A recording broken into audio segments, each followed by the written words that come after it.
नमस्कार साथियों, गौरव ज्ञान धारा में आपका स्वागत है। आज जैसा मैंने बताया है वैसा ही वीडियो है। सबसे पहले आपको बता दूं साथियों, आप मुझे ये 10-15 मिनट अपने कीमती समय में से, अभी जो कीमती समय है उसमें से निकाल के दे रहे हो, तो निश्चित ही कोशिश करूंगा कि यहाँ से आपको 4-5 प्रश्नों का फायदा हो जाए। ये जिनकी कम तैयारी ज्यादा तैयारी हालांकि वो मायने नहीं रखता, सबके लिए इंपॉर्टेंट है। सबसे पहले कुछ बातें क्लियर कर देना चाहता हूँ। ये पूरा वीडियो नहीं भी देखते हो तो 2 मिनट में जो इंस्ट्रक्शन दे रहा हूँ इसे जरूर देख लेना, क्योंकि कई बार आप स्किप करते हो और उसके बाद में वही चीज कमेंट में आपको लिखनी पड़ती है जो मैं क्लियर कर चुका होता हूँ वीडियो में। साथियों, ऐसा है कि मैं हमेशा कहता हूं कि विद्वान बनने से या विद्वता से ही जो है परीक्षा पास नहीं की जाती, नौकरी हासिल नहीं की जाती। और ये 150-200 नंबर आपकी काबिलियत का आकलन नहीं कर सकते हैं। 150 नंबर का रेट का पेपर आता है तो ये आपकी काबिलियत का आकलन नहीं कर सकता। कई लोग जो है बहुत ज्यादा जानकारी रखते हैं लेकिन फिर भी जो है उनका एग्जाम रह जाता है, कहीं ना कहीं कुछ ना कुछ कमी के कारण वो निकाल नहीं पाते। और कई जने कम जानकारी रखते फिर भी देखते हैं हम कि उनका एग्जाम निकल जाता है बड़ी अच्छे से। तो मैं जो आपको आज वीडियो दे रहा हूं उसमें कुछ ऐसी टिप्स बताऊंगा जिसमें से आपके जो प्रश्न जहां पे मतलब आपको ज्यादा ध्यान देना होता है, और जिसमें से मतलब अपने मान लीजिए कि 110 115 तक अपन अपनी काबिलियत अपनी मेहनत के दम पर 110 115 कर रहे थे, ठीक है, फिर भी 115 मान लीजिए अपन को 100% आ रहे थे, लेकिन 35 प्रश्न जो पीछे बच गए या 30 प्रश्न जो पीछे बच गए, जो ऐसे थे जिससे हमने पहली बार देखा या फिर देखा और भूल गए कहीं, तो क्या आप उनको छोड़ के आ जाओगे? यदि कोई छोड़ के आता है तो सबसे बड़ी मूर्खता होगी ये। तो उनमें से भी कोशिश ये की जाए कि उनमें से भी ज्यादातर के अपने पॉजिटिवली यानी कि सही उत्तर निकल जाए, तो ये कोशिश करेंगे। हाँ, एक बात क्लियर कर दूं कि इस वीडियो में मैं तुक्का वाला कोई भी चीज नहीं बताने वाला हूं, तुक्के से संबंधित कुछ भी नहीं है, लेकिन स्मार्ट स्टडी की कुछ टिप्स है कि वहां से आपके प्रश्न जो है आपके अनुमान भी सही होने लगते हैं, और कहां से कैसे सही होगा वो अभी बताता हूं। साथियों, ये वीडियो मोस्ट ऑफ जो काम करेगा वो सामाजिक वालों के लिए विशेष तौर पर काम करेगा, लेकिन कई विद्यार्थी कहते हैं कि सर विज्ञान वालों ने क्या बिगाड़ा है या अंग्रेजी वालों ने क्या, या ऐसा है कि देखो मैं जिस फील्ड से हूं तो मैं उस फील्ड में ज्यादा बेहतर जानता हूं, तो उसी फील्ड में ज्यादा मतलब वर्क कर सकता हूं। मैं एसएसटी से हूं और मैं जिन विषयों से हूं उन विषय पर मैं ज्यादा पकड़ रखता हूं, तो वह चीज बताता हूं। अब जैसे मुझे खुद को विज्ञान नहीं आती, गणित नहीं आती, और मैं सिर्फ आपको बांधने के लिए यहाँ पे विज्ञान और गणित बताने लग जाऊं, तो वह उस गणित और विज्ञान के साथ भी न्याय नहीं होगा। लेकिन कोशिश मैंने की है कि वीडियो के अंत में आपको हिंदी और साइकोलॉजी की भी कुछ टिप्स दी जाए जिसकी वजह से आपके जो है पेपर अच्छा हो जाए। एक बात जो अब कहना चाहता हूँ, जिन विद्यार्थियों को ये लगता है कि हमारे देखने से सर के व्यूज बढ़ जाएंगे और सर की इनकम बढ़ेगी, कृपया करके वे न देखें, क्योंकि इतने सारे पैसे यदि यूट्यूब भेज देगा तो मैं रखूंगा कहाँ, इतनी तो जगह ही नहीं है रखने के लिए। तो कृपया करके वही देखें जिन्हें लगता है कि सर वाकई में हमारे लिए कुछ अच्छा कर रहे हैं या जो सही बता रहे हैं। इसके अलावा भी मैं हमेशा कहता हूँ कि मैं मेरा कर्म कर रहा हूँ, मैं मेरी तरफ से पूरी ईमानदारी से आपको चीज बताने की कोशिश करता हूँ, वह चीज बताने की कोशिश करता हूँ जो करते सब है लेकिन बताते कोई नहीं है, वह चीज बताने की कोशिश करता हूँ। फिर भी आपको लगता है कि इसमें अपने हिसाब से मॉडिफाई करना चाहिए तो आप उसे मॉडिफाई करके अपने हिसाब से अपनाएं, नहीं भी अपनाएं कोई दिक्कत नहीं है, लेकिन मैं मेरा कर्म कर रहा हूँ, काफी विद्यार्थियों को इससे फायदा भी हो रहा है, तो ये जारी रहेगा। चलिए साथियों, अब चलते हैं। ये जो चीज है जो मैंने कुछ टिप्स लिख रखी है वही मैं यहाँ पे साथ में आपको साझा कर देता हूँ, और यही चीज मैं वापस टेलीग्राम पर भी डाल दूंगा। वे विद्यार्थी जो अभी तक टेलीग्राम पर नहीं जुड़े हैं, कृपया करके टेलीग्राम पे जुड़ जाए। मैं हर वीडियो के डिस्क्रिप्शन में टेलीग्राम का लिंक देता हूँ, इस वीडियो के डिस्क्रिप्शन में भी टेलीग्राम का लिंक दे दूंगा, और उसके बाद में उस पर जुड़ जाए। जो जुड़े हैं वे जानते हैं कि बहुत ही मतलब कुछ ऐसा मटेरियल होता है जो सिलेक्टिव मटेरियल होता है, अध्ययन सामग्री, वह भी मैं उपलब्ध करवाने की कोशिश करता हूँ। जो डाउट्स होते हैं, जो वीडियो छोटे छोटे नहीं बनाए जा सकते, वह टेलीग्राम के जरिए मैं बताने की कोशिश करता हूँ। तो काफ़ी चीज़ें आपको दिन भर में काफ़ी सारी अपडेट मिल जाती है, तो टेलीग्राम से जरूर जुड़े ताकि आपको समय समय पर जो अपडेट जरूरी चाहिए होती है वह बिल्कुल कम समय में आपको मिल जाए। तो चलिए साथियों, इस वीडियो को आज अब शुरू करते हैं।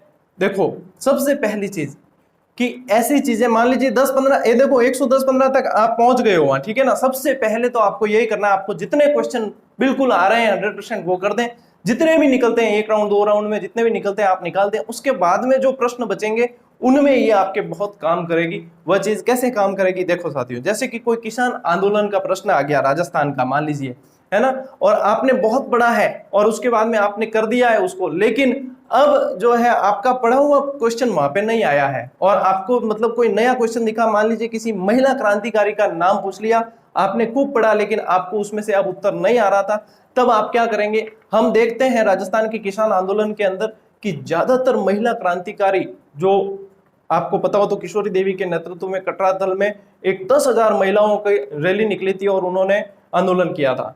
तो ऐसे में अपन को क्या करना चाहिए? जब अपन को उत्तर नहीं आ रहा है, मान लीजिए कोई दुर्गा देवी का सवाल आ गया, अंजना देवी का सवाल आ गया, जब अपन को उत्तर नहीं आ रहा है तो आप इसके अंदर शेखावाटी आंदोलन को चुन लेना, क्योंकि शेखावाटी के अंदर ज्यादातर देखते हैं हम कि महिलाओं का योगदान यदि कहीं पूछते हैं, जब हमें आ रहा है प्रश्न कहीं बिजोलिया का या कोई ऐसा, तब तो वो करना है, लेकिन नहीं आ रहा है और फिर भी आप करना चाहते हैं तो ज्यादातर चांस आपके बनेंगे कि आपके ये जो महिला जो है शेखावाटी के आंदोलन के अंदर वो आपके सही होने की कोशिश करे। तो महिला क्रांतिकारी का पूछा जाए, आपको नहीं आता है अगर, तो शेखावाटी को आप सिलेक्ट कर सकते हैं, आपके ज्यादा चांसेस बच जाएंगे कि वह प्रश्न सही होगा। ऐसे ही साथियों, यदि दुर्ग और स्थापत्य कला और मतलब विद्वानों को शरण देने की बात यदि पूछी जाती है राजस्थान के इतिहास से संबंधित, तो आपको पता है एक शासक है महाराणा कुंभा, जो इसमें बहुत अच्छा से उन्होंने कार्य किया है। वीर विनोद के अनुसार तो इन्होंने 32 दुर्गों का निर्माण किया है। तो मान लीजिए किसी दुर्ग का पूछ लिया और आपको नहीं आ रहा है बिल्कुल ही, तो 32 दुर्गों में से कोई ना कोई हो सकता है कि इन्होंने बनाया हो, तो आप कुंभा को चुन सकते हैं। जब कहीं भी नहीं आ रहा है तो आप कुंभा को चुन सकते हैं, क्योंकि कई विद्वानों को भी शरण दिया इन्होंने, स्थापत्य कला का इन्हें जनक भी कहा जाता है। तो ये सारी की सारी इसमें कुंभा का विशेष योगदान रहा है। तो कुंभा को आप मतलब इस संस्कृति से संबंधित कोई प्रश्न आता है तो आप कुंभा को चुन सकते हैं, जब आपको उसका उत्तर नहीं पता है तो।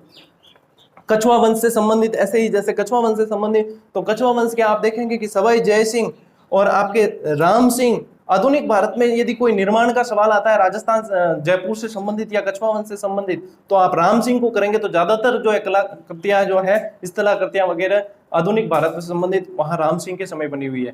यह कि ये प्राचीन मतलब उसमें चले जाओगे मध्यकाल में सवाई जय सिंह के समय, तो सवाई जय सिंह के समय भी काफी इमारतें बनी हुई है, जयपुर की स्थापना है वगैरह बहुत सारी चीजें जो है, जंतर मंतर वगैरह, तो वो सवाई जय सिंह के समय भी बनी हुई। तो सवाई जय सिंह और ये, और यदि कोई कवि और ऐसा संगीत से जुड़ा हुआ कोई सवाल पूछते हैं तो आप प्रताप सिंह कर सकते हैं जयपुर के अंदर, क्योंकि ये चीजें आपको मतलब स्मार्टली ध्यान रखनी होती है। जहां पे आप अटक जाते हैं, जहां आपको नहीं आ रहा होता है, वहां पे ज्यादा चांसेस बन जाते हैं कि इनमें से चूज करने पर आपके प्रश्न के सही होने के चांसेस ज्यादा रहते हैं।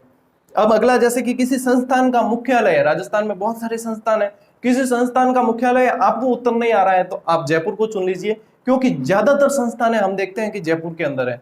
ऐसे कि ऐसे ज्यादातर औद्योगिक इकाइयां हम देखते हैं तो भिवाड़ी अलवर के अंदर है, क्योंकि एनसीआर क्षेत्र में पड़ता है, तो भिवाड़ी अलवर में औद्योगिक इकाइयों को चुन लेना चाहिए। और जयपुर में ज्यादातर संस्थानों के विभाग है, तो ये चीज वहां पे अपन जब नहीं आ रहा है तो निश्चित ही आपके मतलब 4-5 सवाल वहां से सही हो सकते हैं। जब हमें उत्तर नहीं पता है तो इनको चुन लेना चाहिए इससे संबंधित। ऐसे ही कोई साहित्यिक या फिर सांस्कृतिक या ऊन से संबंधित कोई ऐसी संस्था पूछी जाती है तो साथियों बीकानेर ज्यादा इसमें प्राथमिकता देनी चाहिए बीकानेर को, क्योंकि बीकानेर के अंदर ऐसी संस्थानें ज्यादा है। और बीकानेर ऑप्शन में नहीं मिलता है तो जोधपुर को आप दे सकते हो, क्योंकि जोधपुर में भी ऐसी संस्थानें हैं। हस्तकलाओं से संबंधित कोई पूछा जाता है आपको और आपको उत्तर नहीं पता है तो जयपुर को चुन लेना, क्योंकि जयपुर के अंदर बहुत सारी हस्तकलाएं हैं, पाव रजाई वगैरह खूब सारी है। तो मतलब जब उत्तर नहीं पता है तो जयपुर को आप चुन सकते हो। तो जयपुर मतलब एक तरह से बहुत सारी चीजें, बहुत सारी विशेषताएं रखता है, क्योंकि राजधानी है तो वहां पे आपके काफी जो है समस्या का समाधान हो जाएगा। अब मुगल काल के अंदर साथियों, जैसे कि स्थापत्य कला से संबंधित कोई चीज आए तो आपको पता है स्थापत्य का स्वर्ण काल जो है शाहजहां के समय कहा जाता है, क्योंकि शाहजहां के समय बहुत सारी इमारतें बनी है और शाहजहां को आप चुन सकते हो। चित्रकला से संबंधित पूछा जाता है तो स्वर्ण काल अपने जहांगीर का है, तो जहांगीर को आप चित्रकला से संबंधित कैसे भी कोई पंक्ति वंक्ति लिखी हुई आ जाए और कोई चित्रकार पूछ लिया जाए, आपको उत्तर नहीं पता है तो आप जहांगीर को चुने, क्योंकि वहां पे आपके सही होने की संभावना ज्यादा रहेगी। कोई धर्म संप्रदाय यानी कि धार्मिक सहिष्णुता की बात आती है, जो सभी धर्मों को सम्मान से संबंधित ऐसी कोई बात आती है, ऐसे किसी मुगल शासक का पूछते हैं तो आप अकबर को सही कर सकते हैं, क्योंकि अकबर के बारे में आप जानते हैं कि उन्होंने ऐसे कार्य ज्यादा किए थे। जब किसी मंदिर को तोड़ने फोड़ने और ऐसी जो धर्म कट्टरता की बात आती है तब आप औरंगजेब को सिलेक्ट करें, क्योंकि औरंगजेब जो है वह कट्टर था इस प्रति, और ये थोड़े से तोड़ फोड़ वाले जो काम है वह औरंगजेब ने ज्यादा किए हैं। अब बात करते हैं जैसे आधुनिक राजस्थान से कहीं प्रतिनिधि पूछ लिया जाए है ना। मान लीजिए गोलमेज सम्मेलन में किसी ने प्रतिनिधित्व किया या कोई भी ऐसी चीज पूछी जाए तो महाराजा गंगा सिंह बीकानेर वाले हैं, वह ऐसे कामों में अग्रणी रहते थे, तो महाराजा गंगा सिंह को ऐसे कामों में आप याद रखना।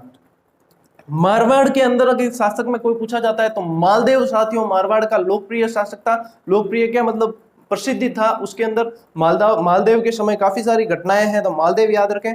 फिर जो है मोस्ट इंपोर्टेंट शासक इसमें जसवंत सिंह और अजित सिंह है, तो ये चीजें आपको ध्यान रखनी है। अब जैसे खेजड़ली पूछ ले तो आपको अभय सिंह पता होना चाहिए, गुलाब राय पूछ ले तो विजय सिंह पता होना चाहिए, वो सी चीजें अलग हैं, लेकिन ये मोस्ट यानी कि ज्यादातर जो है संभावनाएं बनती है यहाँ से प्रश्न बनने की, और इनको ध्यान में रखें।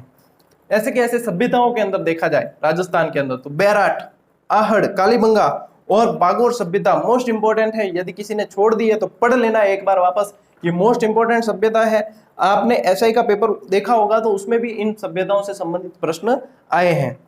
राजनीति विज्ञान की यदि साथियों बात करते हैं तो आपके संविधान संशोधन के अंदर 42वां संविधान संशोधन, क्योंकि इसमें बहुत सारे संशोधन है, इसे तो लघु संविधान भी कहा गया है। 42वां और 44वां संविधान संशोधन जो है 1976 और 1978 में जो हुए थे, उनको आप बिल्कुल अच्छे से पढ़ लेना। और यदि कोई संशोधन पूछते हैं और आपको वहां पे याद नहीं आता है तो आप 42वें को ज्यादा प्राथमिकता दें, उसके बाद में 44वें को भी आप दे सकते हैं। 1935 और 1919 का अधिनियम बहुत ही मोस्ट इंपोर्टेंट है। इसमें से 1935 का ज्यादा इंपोर्टेंट है क्योंकि ज्यादातर जो संविधान का हिस्सा है वो इसी से उठाया गया था, तो 1935 का अधिनियम बहुत अच्छे से पढ़ लेना। और यदि कोई ऐसे अधिनियम से संबंधित आपको प्रश्न वहां पे पूछा जाता है और आप वहां तक नहीं पहुंच पाते तो आप 1935 या 1919 के अधिनियम को ज्यादा प्राथमिकता दें, चांसेस बनेंगे कि वे आपके सही हो सकता है।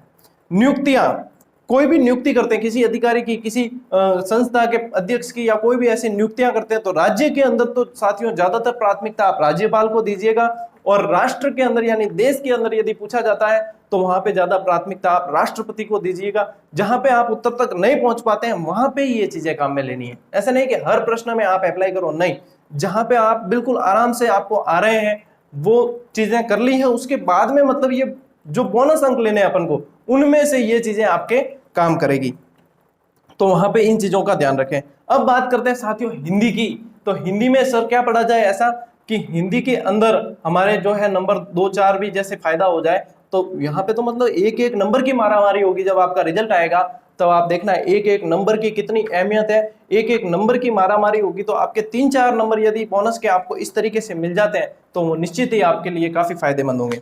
तो हिंदी के अंदर साथियों जो है शिक्षण विद्या बहुत अच्छी तरीके से पढ़ लेना। हमेशा कहता हूं, आज फिर से कहूंगा, शिक्षण विद्या और ये मूल्यांकन वाले और ये जो टॉपिक है सभी विषयों में कॉमन है, इनको बहुत अच्छे से पढ़ लेना, क्योंकि शिक्षण विधियों से सवाल आपके जहाँ पे आप मतलब 50-50% में बटा हुआ है ये व्याकरण और इनमें, तो यहाँ से ज्यादा सही करोगे तो आपके मतलब सही होने के चांसेस बढ़ जाएंगे। सहायक सामग्री वगैरह ये बहुत अच्छे से पढ़ लेना। यदि व्याकरण की बात करूं साथियों तो मुहावरे और लोकोक्तियां बहुत इंपॉर्टेंट है और इनमें से प्रश्न भी काफी बनते हैं, तो इनको भी आप विशेष जो है देना। बाकी संज्ञा समास वगैरह ये तो आप पढ़ ही रहे हो, तो हिंदी के अंदर इतना थोड़ा सा ये कर लेना।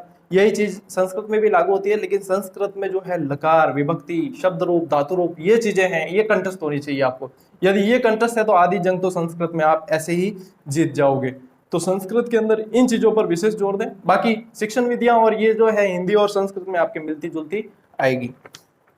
अब बात करते हैं साइकोलॉजी की। साइकोलॉजी के अंदर साथियों 4 यूनिट ऐसी है जो अति महत्वपूर्ण है और इन्हें आपको रिवाइज कर लेनी चाहिए। यदि अभी तक नहीं की है तो इन पर विशेष ध्यान देना आपको जरूरी है। इसमें से आपके सबसे पहली बाल विकास वाली यूनिट है, उसके बाद में आपके अधिगम वाली यूनिट है, उसके बाद में आपके व्यक्तित्व वाली यूनिट है, और उसके बाद में आपके बुद्धि से संबंधित जो है वह यूनिट है। तो ये साथियों ऐसी यूनिट है जिनमें से हम देखते हैं कि ज्यादातर क्वेश्चन बनते हैं। आपने उत्तराखंड टेट का प्रश्न देखा हो या पिछले जो भी प्रश्न देखे होंगे, तो इन टॉपिक्स में से बहुत ज्यादा प्रश्न उठाता है एग्जामिनर। तो हम मतलब एग्जामिनर से एकदम आगे की सोचें, तब जाके हमारा एग्जाम बहुत अच्छे से क्लियर हो जाता है। तो ये चीजें मतलब ऐसी है साथियों जहां पे मतलब आप 110-15 तक सेफ स्कोर तक पहुंच रहे थे और आपको 5-7 नंबर का यदि बेनिफिट इस तरीके से मिल जाता है जहां पे मतलब अपन को बिल्कुल ही नहीं आ रहा था। देखो 150 में से 150 प्रश्न किसी को नहीं आते हैं, कोई भी ऐसा विद्वान नहीं है जो 150 में से 150 प्रश्न पूरे के पूरे हल कर पाए। तो कंपटीशन के अंदर ये मतलब 100% वाला तो रहता ही नहीं है। और ऐसा भी नहीं है कि जिसकी मतलब तैयारी नहीं है वो सिर्फ इस चीजों से और अपने आप को मतलब सिलेक्शन के वहां तक ले जाएगा, ऐसा भी नहीं है। जिसकी तैयारी है बहुत अच्छी शानदार तैयारी है, लेकिन वो 110, 112, 115 नंबर तक रुक रहे हैं, उनके 5-7 नंबर का जो है बूस्टर यहाँ से लग सकता है। उसको किस तरीके से अप्लाई करना है, कैसे करना है, वह चीज मैंने बताने की कोशिश की है। कोशिश साथियों वही करता हूं जो चीज मतलब विद्यार्थियों के हित में हो। इसमें ऐसा नहीं है कि सर आप मतलब ये कई भांति भांति के लोग होते हैं जो मतलब ये कहते हैं कि सर आप तो एक शिक्षक हो, ये बात कैसे करो। अरे शिक्षक हूं तभी ये चीज बता रहा हूं कि कंपटीशन के अंदर जरूरी नहीं है कि आप विद्वान बन के ही नौकरी लोगे। आदर्शवादिता से ही सब कुछ चीजें नहीं होती। आदर्शवादिता से आपको ख्याति खूब मिल जाएगी, मान सम्मान खूब मिल जाएगा, लेकिन आदर्शवादिता से घर नहीं चलते साथियों। घर आपकी नौकरी से ही चलेगा, और नौकरी पाना आपके लिए प्राथमिकता है। तो देखो मेहनत करने वालों के लिए ही जो है सब चीजें होती है। अब जैसे SI परीक्षा के हमने देखे कई प्रकरण ऐसे जो OMR शीट वायरल हो रही है, वीडियो वायरल हो रहे हैं, तो ये तो निकृष्ट कृत्य है बिल्कुल ही, और ये मेहनत करने वालों के साथ में बिल्कुल धोखा है। किस तरीके से जो है एक बेरोजगार प्रतियोगी अपने मतलब सब कुछ छोड़ छाड़ के पढ़ने बैठता है, कितनी मतलब पीड़ाओं से गुजरता है, कितनी विषम परिस्थितियों से गुजरता है, कितने तानों से गुजरता है, सब चीजें होती है उसके साथ में। और उसके बाद में यदि ऐसी घटनाएं होती है तो वास्तव में चिंतनीय और निंदनीय है, और इनकी जांच भी होनी चाहिए और दोषियों को सजा मिलनी चाहिए। बाकी जो साथियों ये चीजें जो मैंने बताई है आपको, ये चीजें हर एग्जाम में मतलब आपके जहां नेगेटिव मार्किंग नहीं है, रीट वालों के नेगेटिव मार्किंग नहीं है, उनके लिए तो ये रामबाण साबित होती है, क्योंकि कुछ प्रश्न आपको वहां पे मिलेंगे ही मिलेंगे। ये चीजें कई लोग ये सोचकर देखते हैं, आदर्शवादिता अपने अंदर रखकर दिमाग में कि ये चीज हम नहीं कर सकते या हम नहीं करेंगे, तो 100% मैं ये कह सकता हूं कि 2-4 प्रश्न का नुकसान ही होगा, फायदा कहीं भी नहीं होगा। और सारे के सारे 150 में से 150 प्रश्न किसी को आए ऐसा भी नहीं होता है। 5-7 प्रश्न हर विद्यार्थी, चाहे वो कहकर मेरे जैसा जो है वह आपको खुला कहता है कि 4-5 प्रश्न ऐसे मिलेंगे जहां पे हमको अनुमान लगाना पड़ेगा।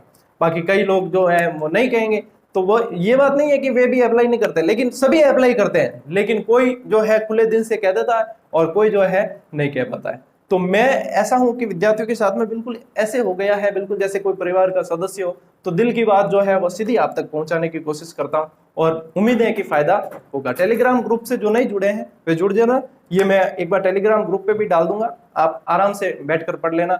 आपने अपना कीमती समय मुझे दिया, इसके लिए बहुत बहुत धन्यवाद। अब मिलते हैं साथियों अगली क्लास में, तब तक के लिए राम राम, जय हिंद।